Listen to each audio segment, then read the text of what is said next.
Hello, everyone. Welcome back to Outwatch, a Survivor Rewatch podcast. Thanks for joining us today. We are talking about episode 3 of Survivor season 28, Survivor Cagayan, titled Our Time to Shine. My name is Alex, and I will be your host and guide through this wonderful experience. And I'm joined by 3 of my friends who are relative newbies to the whole Survivor world as we go episode by episode through legacy seasons of Survivor. Like I said, we're going through episode 3 of Cagayan today, and I'm joined, as always, first by Adam. Welcome to Outwatch, Adam. Glad to be back. Jatia, before she is voted out, really describes her situation in the following way. Like the cat on the poster. Oh, hang in there. Which, of course, is a great reference to the well-known cat poster that she just described. Adam, how would you describe your current situation if you were to reference a similarly motivational poster? Well, I don't know how motivational it is, but there was one from way back in the day of a cat on a railing, and it was approaching a hawk, and it just said overconfidence underneath it. Whoa. I feel like that just perfectly just sums up my situation. Dude, that's so deep. Is overconfidence like the right word? Because that's almost saying like, don't be overconfident because you're not going to beat this hawk. Oh, it's going to end in disaster. But Yeah. you're confident still. So did curiosity kill the cat or did overconfidence kill the cat? Could be both. What's really the difference? I don't know. That's something that we can't even begin to get into in this Survivor podcast. Hey, Outwatchers Emily. weren't ready to get that deep. Emily, welcome to Outwatch. Hey, thanks. Glad to be here. Hey, great. Same question. How would you describe your current experience if you had to use a motivational poster to do so? Yeah, well, we started talking about these posters, and I started thinking about the posters that I would see in like elementary school, and I just had a really strong flashback of being in line for lunch and grabbing milk out of the little fridge thing next to the poster that said "Winners drink milk." Yes. And I've lately started using real milk in my cereal instead of almond milk. Okay, great. So I'm seeing some faint connections there, and that's what I would choose. That's I'm great. a winner. I drink milk.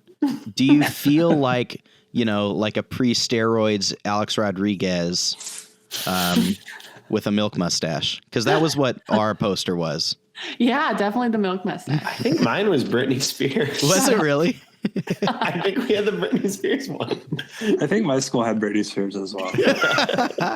I'm pretty sure we had A-Rod, like in a Seattle Mariners hat and everything. Yeah, I do not remember who we had, but Gonna date ourselves we there. definitely had a milk I know, mustache. Cool. Hey, Scott, welcome to Outwatch. Hey, how's it going? So good. Scott, same question. How would you describe your experience in a motivational poster? So the only poster I can think of would be like from high school. So I live in Indiana. So like the IHSAA, like the High School Athletic Association, the Yes. thing was like get dirty but play clean, and that's all I could think of. Yeah, I remember that. I do But- too. So I guess that's it.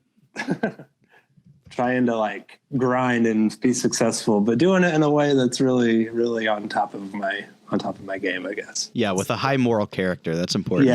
Yeah, absolutely. That I can only get from playing high school sports. Yeah, it builds character and grit in a way that nothing else does. It also, in many cases, gives you immense shame and scarring that you'll have to go to therapy for. Yep. Well, let's talk about Survivor, shall we? Yes, let's do it. Yeah. Do we have to? Cool. That's kind of the point of this podcast. So I'm going to say, yeah, let's do that. All right, I'm here for it. So let's start out with Tree Mail. We'll take a look at what happened in this episode. It's happening right now.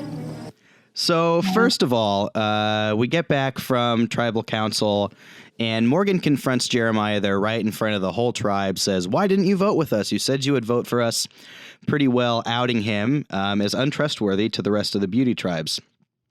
Then at the reward challenge, a reward for chicken and eggs, Beauty wins handily, and the Brains totally blow it, allowing Braun to come back and win some eggs, and Brain to go home with nothing once again. Back at the Beauty tribe in their reward, they find an idol clue to an idol that has already been found by LJ days ago, and have a lot of fun with their chickens, and we get a great chicken-based sex education scene as well. Back at the Braun tribe, people start to get a little bit antsy about Cliff and his potential upside. Sarah throws Cliff's names out. Tony shows up as well. They begin to start to talk about Trish, too, about throwing the challenge to vote Cliff out. Wu is not on board with this idea, and we get into the immunity challenge not being quite sure about what Braun is going to do.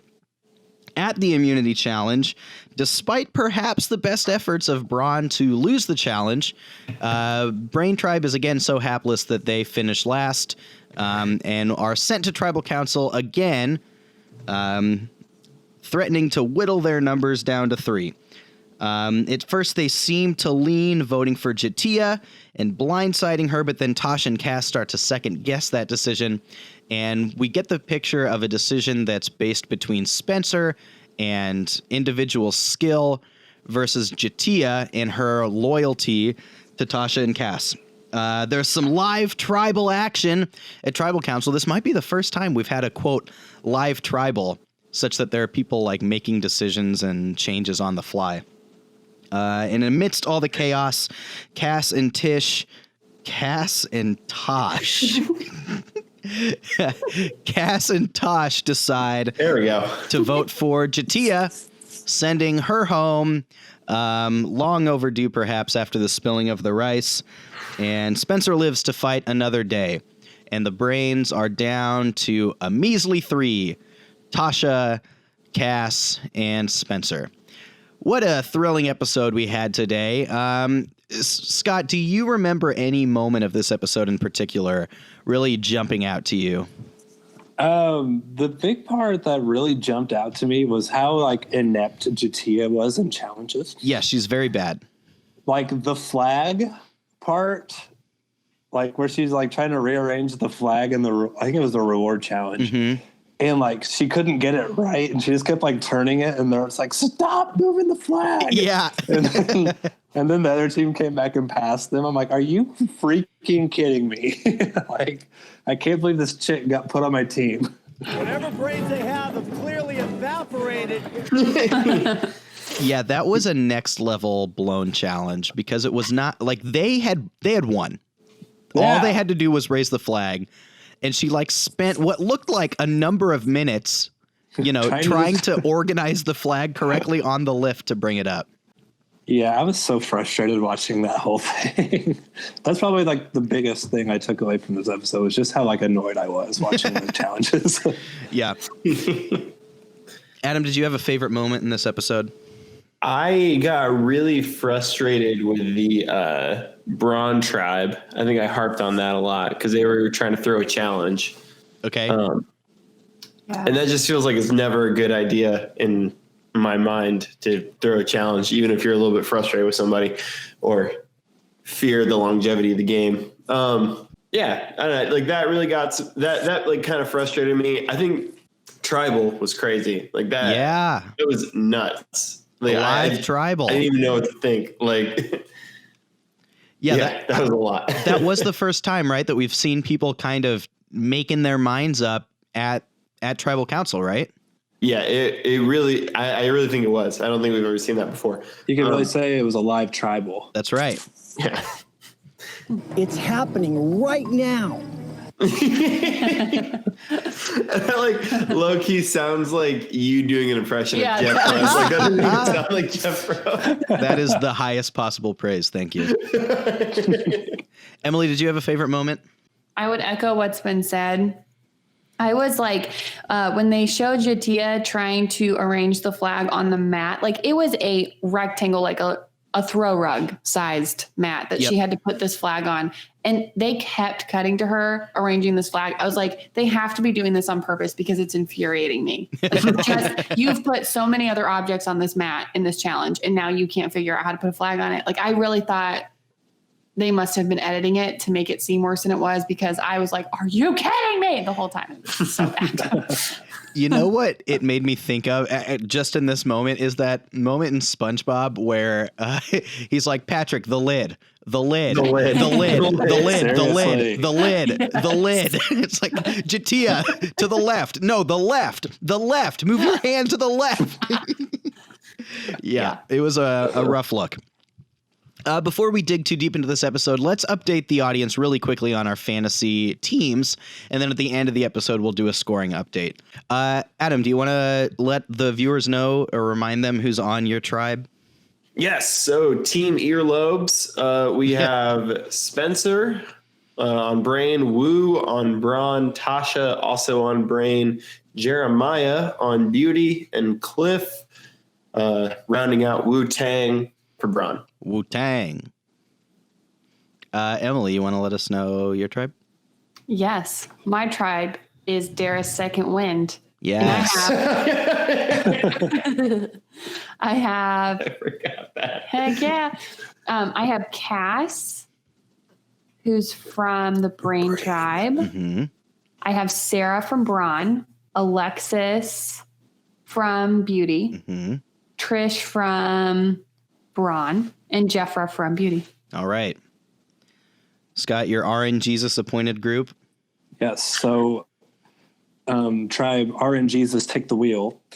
I have Lindsay from the Brawn tribe, right? She's on Brawn. Yep. Yes. Okay.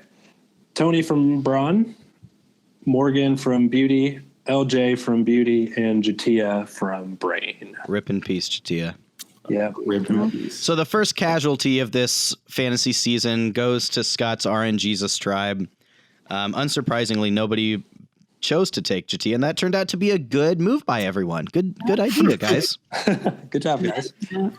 So let's just kind of go through the main points of the episode here, and feel free to jump in as always, too, if you've got related things you want to talk about or bring up.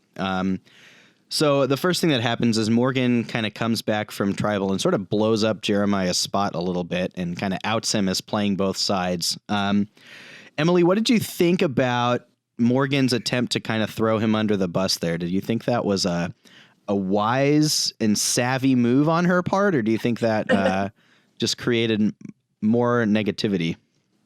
Yeah, I'm going to say, even from the way you phrased the question, I think we're on the same page, because they came back and she just like started laying into him in front of everyone, right? That's what the scene is. And I remember just being very uncomfortable. I was like, why are you doing this? Yeah. Like, this is not strategic at all. So yeah, I did not think that added anything to her game. I don't see what she was trying to gain from it either, actually. Because I think in her head, she was like, this will sow dissent in their alliance. But I just don't see how that actually happens. Yeah, it just doesn't seem like there's a point to it. Yeah, I assume that her reasoning is that she's going to try and get somebody else on the hot seat instead of her, since she would logically be the next person to go. Is like, look, you can't trust Jeremiah. But what she's doing is she's pointing out, hey, like, he aligned with you guys. Mm-hmm. Like, that's what she's doing. Like, that's it. Yeah. He chose you guys over me. Joke's on you. Yeah. So I thought immediately of LJ's lovely quote from like episode 1. Like, would you like to hear that one? Yeah, let's hear it. I trust cute more than I trust hot. He's a monster. Yeah. Also, I just kind of want to know, is anybody ever just completely gone like complete public anything in Survivor and it actually worked out for them? That's actually a really great question, of where you just like, all right, everyone, here's the deal. Yeah. This is what's going on. And it's like, oh yeah, they have a point. Yeah, because I feel like it would not have a very high success rate. Yeah, I'm inclined to agree with that. I mean, we saw, who was it, Garrett in this try to be like really early on in the season, try to be like, this is who we're going to vote for. And we're all going to sit here and make sure no one else like distracts from that. And that clearly didn't work well. Yeah, he got voted out. Yeah. Yeah. And then Jatia stayed around for 2 whole other episodes. Yeah, that's Also- a great example. Cool. I feel inclined to point out to you that Jeremiah is Dara level bad in confessionals. Whenever he has a confessional, he's like, I don't know, it's like there's going towards me, and I try my best, but, it's just not quite, there for me. Yep. His confessional, and I know which one you're talking about, I think. Yes. Because all I could think about was, wow, I wonder how many times he just said, A lot. More than he said other words. And that was in the confessional they used. Yeah. So imagine the ones they didn't use. Yeah, I bet they were gems. Yeah, I'm sure. So not loving Jeremiah at this point. He does in a little bit though, once we'll get to this after the challenge. So reward challenge. The brains, we get to see them practicing it again, and it once again does not really work out for them super well, despite their choice to practice. And we get the classic Survivor blindfolded, walk through a series of obstacles and hit your nuts on them a number of times challenge. Yeah, that was so painful to watch. I hate these challenges. That was really terrible. Yeah. I hurt watching it. Right? Like maybe we just raise all the obstacles like 6 inches. No. That's the thing. Like, if you just race it just a little bit more, then it wouldn't get caught on your leg or something, or your dingle dangle. Yeah. What did she call it in the last season? They're dinglings. Oh, they're dinglings. I hope their dinglings get stuck on a vine. Yeah, that was great. I don't really like these challenges because for that reason, it's like they just look like they hurt really bad. Mm-hmm. And Jeff, had all of his LJ gets hit right in the one spot that no man ever wants to get hit. So many words too to describe. Right. I saw. Well, I think there was who was it? What's her name? Lindsay. Yeah. I remember seeing her, and she's wearing just bathing suit bottoms. Yeah. And smacking her hip bones on things. I was like, oh my gosh. Yep. That hurt me to watch. Didn't someone someone hit their shin on something too, right? Oh gosh. Yeah. Oh, someone tripped over a box. Oh yeah. Cass barrel. tackled a whole barrel. Yeah. Mm-hmm. Didn't Spencer about fell over the back fence, right? Yeah. At one point. Yeah. I liked too when Tony picked up the tube that the flag was held in. He's like, I got it. I got the flag. Nope. Hey, you want to know a secret? I got the flag.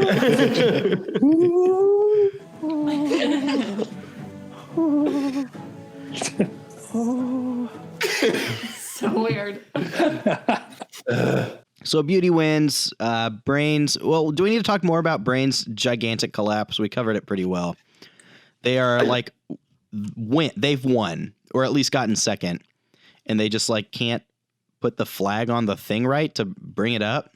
Well, yeah, and they had multiple problems where Tia wasn't pulling when she was being told to pull. Yeah. So the whole thing would go cockeyed, and then Yeah, and then they would lose the object that they were trying to lift. Yeah, so it was just epically bad. Mm-hmm. Yeah. Tough look for the Brains tribe, who loses again. Yeah. Do we have any takes on the chicken-based rewards? Did anyone win chickens in Pearl Islands? They did, right? Did they? Didn't Rupert have chickens? They traded for some cooked chicken in this town. That could have been it. Yeah, I think that's all it was. Yeah, I think you're right, because Rupert would have befriended a chicken if they had a chicken. Yeah. Oh, Rupert. What do you think about there being live chickens that they get? Feel weird about that? It. Yeah. And also that they killed the rooster there to eat. I was going to say they killed one of them right off the bat. Wait, did they kill the rooster? They killed the rooster. Did they really? I think so, right? Or maybe not. They couldn't have. They had to kill one of the chickens. Because the thing about chickens is they won't lay eggs if there's not a rooster around. Yeah, we got a really in-depth explanation of that from LJ this episode. That was such an infuriating conversation for me because Jeff is like, you'll get 3 chickens and a rooster. And Emily looks at me and is like, why would they get a rooster? And I was like, because they won't lay eggs with a chicken around. And then Rooster. or with a rooster around. And then there's this like crazy long, it seems like, about this whole process. And Yeah. like, guys. It was so funny. I think it was Alexis. She's like, so how do they like lay eggs? And I forget who it was. It might have been LJ. And he was like, well, you have eggs inside of you, right? Yeah. She was like, yeah, I guess. And he was like, and how do they become babies? Oh, so a man has to come along. Like, yep. I thought that was so funny. Biology. Yeah. But Jeremiah did bite the bullet, so to speak, and take out the chicken himself, resulting in this hope from him. I hope I earned some major man points today. Yeah. Good job, Jeremiah. I wonder who told him to say that. Yeah. Hey, say something about being a man at Jeremiah. I mean, I was fine with it. I feel like it's a good reward. Emily, you said that you didn't like it. No. Like, what didn't you like about it? Well, I just like animals. I'm just one of those people. So watching a chicken get killed on TV wasn't my favorite. But you're they not, blurred it out. but you're not a vegetarian, right? No. So you're a hypocrite. Yeah. Okay. But I don't like watching it, you know? Fair. Would I be have upsetting one- for a lot I of do people. I have a medium take. Take. Okay. I don't know how far a dozen eggs is really going to go for the second place tribe. Yep. A couple days. Yep. Yeah, that is kind of a weird reward, isn't it? And the thing with that too is you have to eat those like the day you get them. Because you can't refrigerate eggs. Necessarily. But the thing is, that's a pretty American thing. Like most countries don't actually refrigerate their eggs. Like eggs can, if they're fresh and they haven't been given a lot of, things to help the chickens grow and whatnot, then eggs will stay fresh on like your counter for a couple days. Yeah, but how hot is it there? That's fair. It's probably pretty hot. You got a couple days, I would say. Okay. See, I would have just assumed like these eggs are going to go bad by the end of the day if we But don't eat like them. why hang on to them? Like just cook them and eat them, right? Like Right. or just boil them and Yeah. Yeah. Yep. There was actually a fight in the most recent season of Survivor early on between two people who had a lot of hard opinions about when they should eat eggs. So your knowledge would have been really helpful in this sense, Adam. often that people say phrases like that to me, Alex. So I'm pretty. I'm gonna listen to this episode a few times just to. I'm happy to help. Like the cat on the poster. Oh, hang in there. So the Braun tribe before this immunity challenge considers throwing the challenge. Adam, you've already said that you always think throwing a challenge is a bad idea. Was our Pearl Island experience perhaps the reason for you thinking that way? I just don't see like what is the strategic advantage. Like the thing that you're worried about is there's someone on your tribe that you think is going to do really well, but they're not with you. So the question is, why aren't you teaming up with them? Like, why is that not your priority here? And then making yourself stronger in comparison, as opposed to just basically weakening the whole game. Do you think there's the possibility that maybe they suspect a tribe swap is coming soon and they don't want this person that they don't think they can work with or that will stay with them being swapped onto another tribe and gaining numbers against them? I don't see it as a possibility. I think that you have to, I think the problem that a lot of people run into in the game is people basically just don't think ahead at all. And then there are people who only think ahead. Like there aren't a lot of people who are really good at this sort of like mid-range. Like I'm looking at the next 4 days and beyond that, nothing really matters. Interesting. Playing the short game, but not the too short game. Yeah, I think it's important to get through not just this tribal, but the next 2 tribals. And beyond that, I mean, the game changes so much. Mm-hmm. You just don't know. You don't know who's going to be going to tribal anyway. You don't know if you can even trust half the people that you're in an alliance with. It's just, there are too many variables to plan. Like, okay, this is it. I get the whole instinct of like, here's 2-3 people, like we're going to go to the final 3 together, and then we're going to try to build around that. But the problem with that will always come down to someone else in that alliance that you built is going to say, okay, but I'm not one of the final 3, so why should I even bother aligning with you? Mm-hmm. If you never go that far, like it makes your game a lot more fluid. It makes it a lot easier, I think, to kind of push further. That could be totally wrong too. Well, I think flexibility is a really important part of being a good Survivor player, because you're right, things are going to change with a lot of frequency, and having the flexibility to say, okay, this changed, I can adapt, is really important. Having a roadmap is probably important too, but I would say that flexibility is probably more important. Yeah, back to your point though, like you can always like, why not team up with Cliff and work with your people you're already working with, and then you're like, you got options.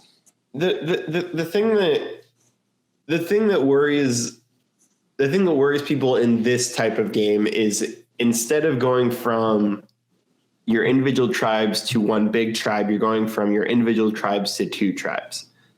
So you can wind up on a completely separate tribe from someone, and then you're hoping that when the big tribe comes back together, you can basically convince all those people, hey, Braun, we're still tight. Like Braun's going to stick together no matter what. Like we got this 100%.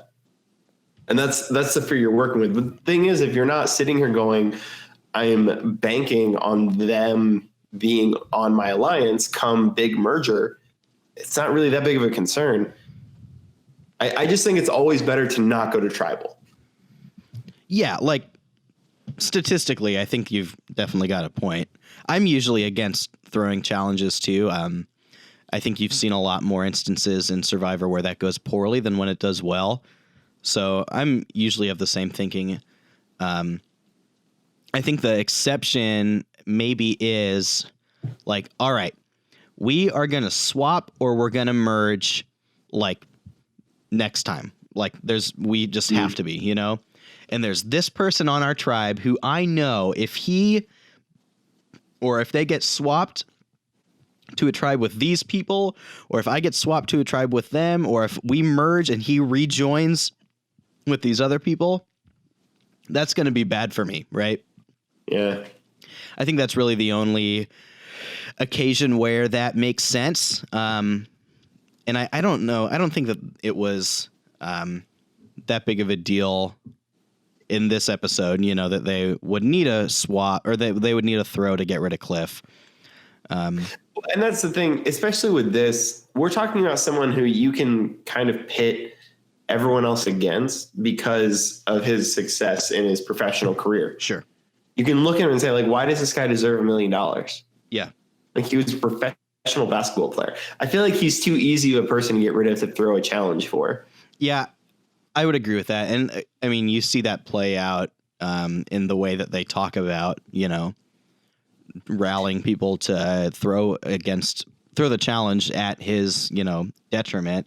Yeah. I think what they see though too is the threat level of him, where it's like he is a really athletic guy. He's really charming and people really like him. Yeah.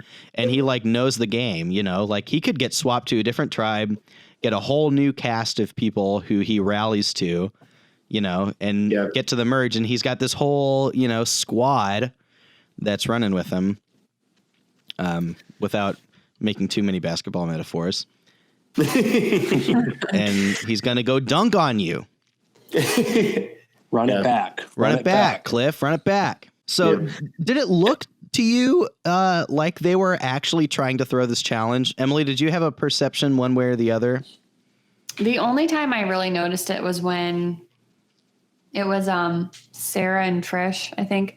They were trying to dive for the buoys, and then they would come up and just take their time, like treading water and acting like they couldn't go get the buoys. And then when they had to get the balls back to Cliff when he was shooting baskets, they would kind of take their time on that. Mm-hmm.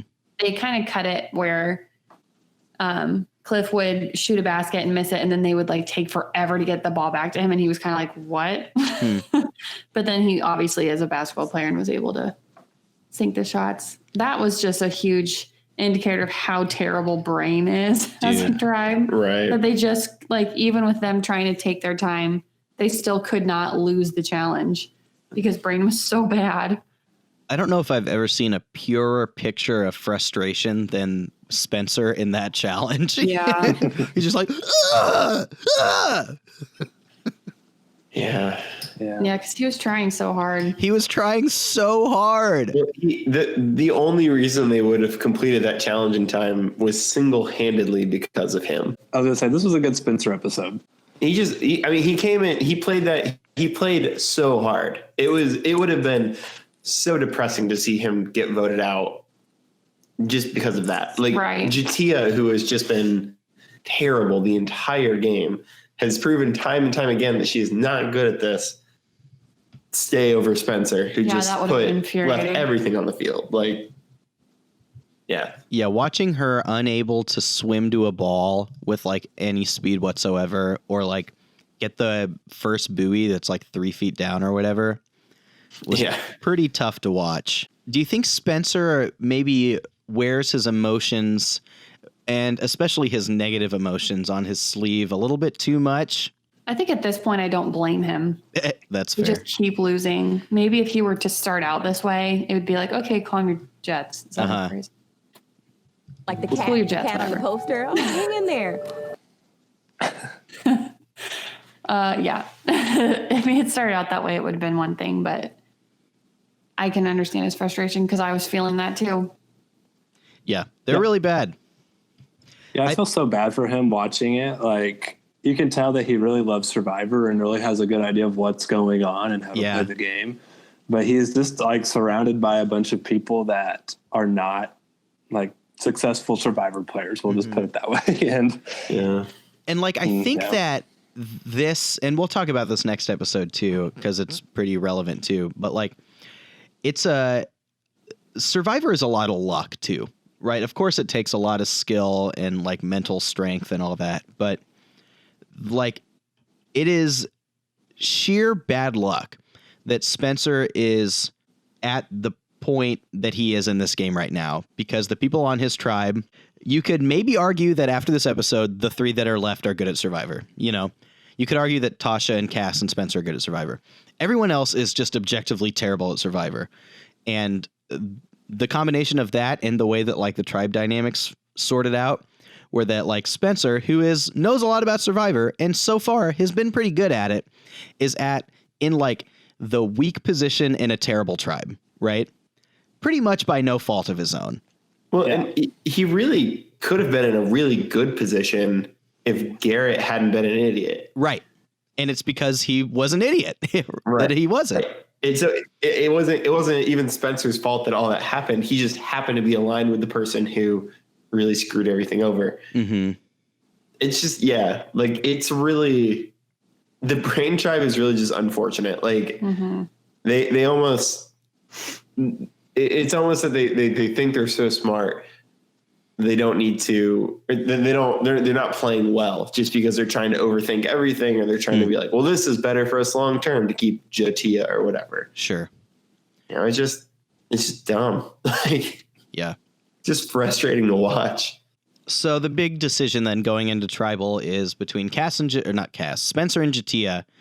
Do you value the skill in the game savvy of Spencer, or do you value the loyalty, the perceived loyalty at least, of Jatia? You know, all things being equal there, Scott, what do you think the more valuable thing for Tasha and Cass is going into that vote?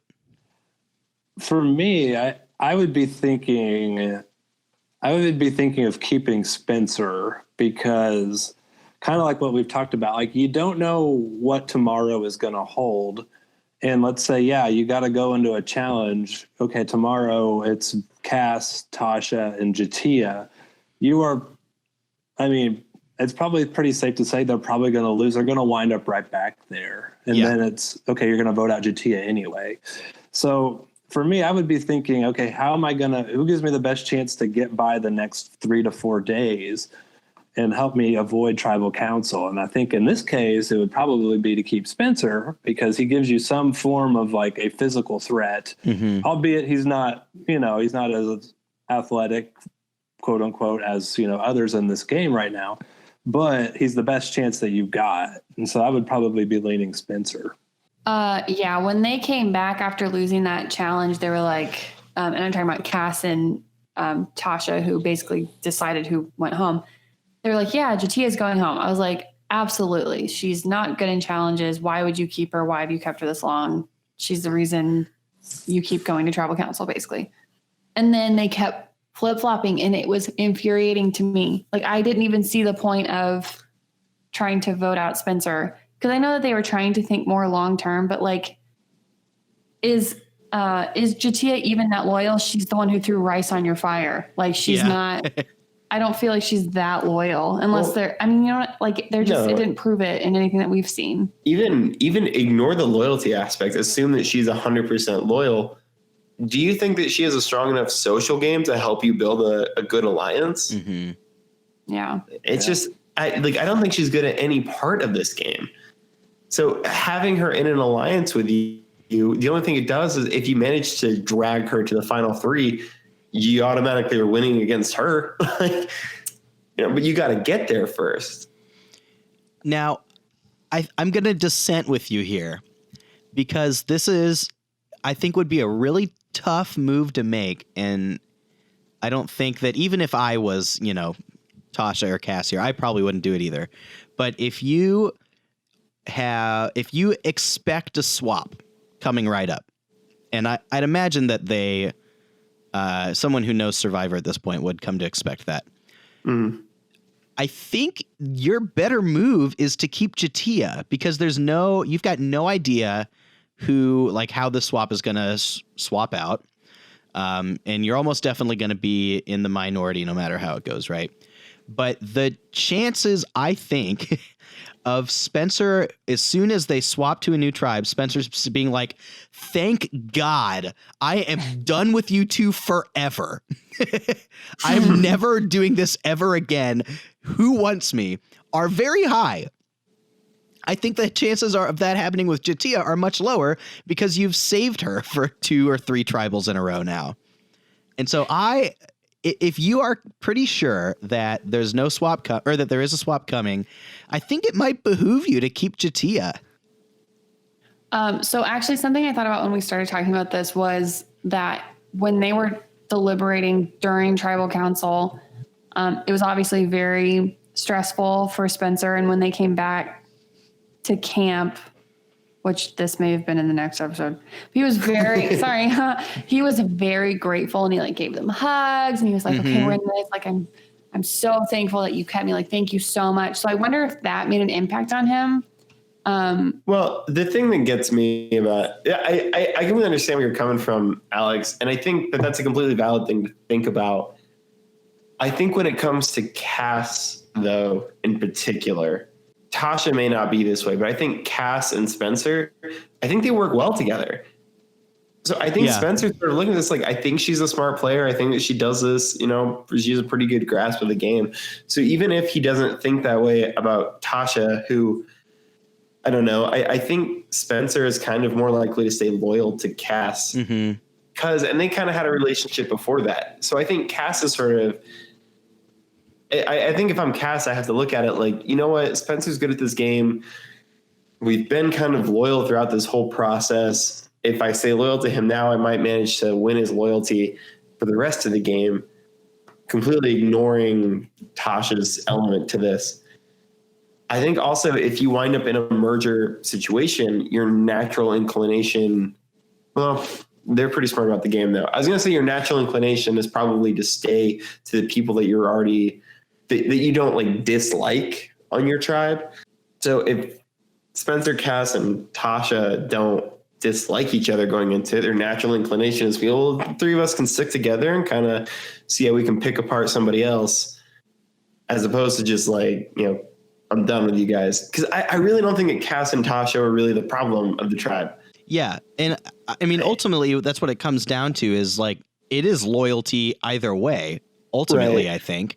And do you think that like Spencer is going to be loyal enough to you to like levy that risk of voting him or Jatia out, right? If you are convinced that if we swap, dude, Spencer's gone, like I think they vote him out for sure. But because they think about it and they're like, no, maybe he will stick with us. Ultimately, it's a test of loyalty, right? Yeah. It's a tough decision. It is. I, for one, am quite glad they voted Jatia out because Spencer's a lot more fun to watch. So if you are, if you are Tasha, Cass, Spencer at this point, other than just hoping for a favorable swap, what is the game plan for this Bronze Tribe in, the immediate to medium to long term? How does someone from this tribe have a path forward to success in this game? I kind of think you need a merge. Like I genuinely, I think it's hard for Brains to be successful at this point without a merge. I think they've just lost too much. And then I was just going to say, and then it's just finding cracks in other teams. Like they exist. You just have to be there. Yeah, I was going to kind of go off of that, like kind of along those lines. I was going to say like they need to probably find a very physical-ish member to join with them in some form of alliance, and then they can then kind of be the strategic brain, use their brain, I guess, quote unquote, pun intended in this case, to kind of work that alliance to kind of get themselves to the top. But yeah, I think as it stands right now, they're kind of hosed, man. Yeah. Whatever brains they have clearly evaporated. We saw this to a degree with the tribes in Pearl Islands once they kind of got whittled down in the merge a little bit, where a small, tight group can stick around for a long time because they aren't perceived as threatening. It's like, those brains, we can get them out whenever. Yeah. So as long as they do like stick together to some degree, if they are kept together, they can basically put themselves out there as, hey, Brains, Beauty, you guys are each other's biggest threats. Who wants us, and survive that way for quite some time until the numbers are more even, and then maybe they can make a move. Hey, anything else from this episode before we get into our fantasy rundown? Do we want to talk more about Tribal and about the whispering and the murmuring and how things were? It's happening right now. Happening right now. And just like that would be so frustrating to not be Cass or Tasha. Yeah. There's this thing that's happened fairly recently, and then it ducked back down, thankfully, where people would actually like get out of their seats in Tribal and like whisper things to each other while it's going on. I actually don't like it. I feel like there should be a rule that you have to sit in your seat. But it even evolves from here. That's too much. Crazy. Yeah, I agree. I really can't wait to uncover that on future seasons of Outwatch. That's right. I think, is that Second Chances when that first happens? I think it is. We will find out. Indeed. All right. Hey, well, let's do a score recap from this episode and check out our early season scores. Scott, unfortunately, Team RNGesus did employ Jatia, and so because of that, you will end this episode with 4 points, coming up in last place. Dara's second win finishes the episode with 5 points, and the Earlobe Tribe finishes with 6 points because you have Woo, and Woo named this episode, so that's your 1 point that pushes you over the edge right now. Wu-Tang forever. Scott, do you have any parting words for your lost member, Jatia? Not particularly. She really did her best. She hung in there to the best of her ability, but it just wasn't meant to be. So, Like the cat on the poster. Oh, hang in there. oh yeah, hang in there. Yeah. Yeah, we'll move on. We'll see what happens. RNGesus moves in mysterious ways, and maybe one of those ways was to give you Jatia so that you could learn from this heartache of losing a member so early on. there's a lot of seasons within the season of Survivor. So we're just on to the next one. Yes. Amen. Great. Well, thanks for listening to this episode of Outwatch. Stick with us because next episode we're on naturally to episode 4 of this season called Odd One Out, where we have a big Survivor twist. See you next time. Pretty sure it's revealed in the previews for the next episode. It is. It's a tribe swap. There's a tribe swap.